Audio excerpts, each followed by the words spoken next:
шайлоодон 75 депутат. Жогорку кеңешке талапкер болуу жана шайланып келүү үчүн жогорку билим болушу керек деген ченемди алып салуу сунушталууда. Бул тууралуу мыйзам долбоору коомдук талкууга коюлду. Демилгечи топтун курамындагы депутат Дастан Бекешев бул норма жаңы жана Конституцияга каршы келет деп эсептейт. Бул норма эмне себеп менен кирилди? Бул Момбеков ушундай депутаттарга депутат болосун деп ушундай кишилерге киргизилген да. Ачык эле айтсак, бул Конституцияга дал келбейт. Президентти жана жогорку кеңештин депутаттарын шайлоо жөнүндө мыйзамга депутаттыкка талапкер жогорку билими болушу керек деп норма былтыр жайында кирип, дароо иштей баштаган.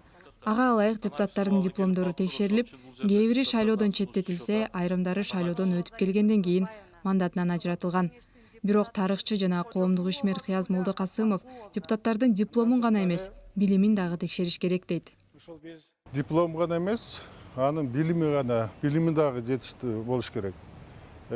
Туура текстти туура жат окуганды үйрөнүш керек. Туура жазганды үйрөнүш керек.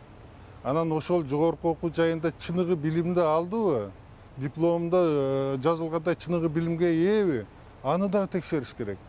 Анткени жогорку кеңеш бул деген мамлекетти алдыга сүйрөй турган мыйзамдарды жазат.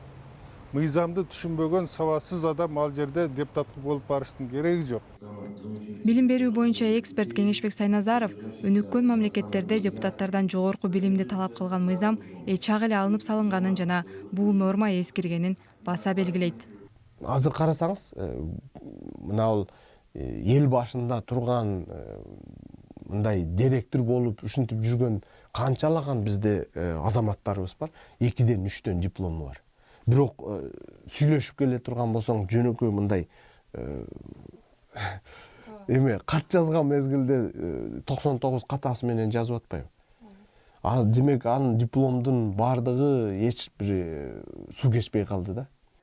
Аталган мыйзам долбоорун депутаттар Жанар Акаев, Нурланбек Шакиев, Улукбек Ормонов, Дастан Бекешев, Сейит Атамбаев жана Марлен Маматалиев сунуштаган. Эгер ал жактырылып күчүнө кире турган болсо, жогорку билими жок жарандар дагы депутат боло алышат.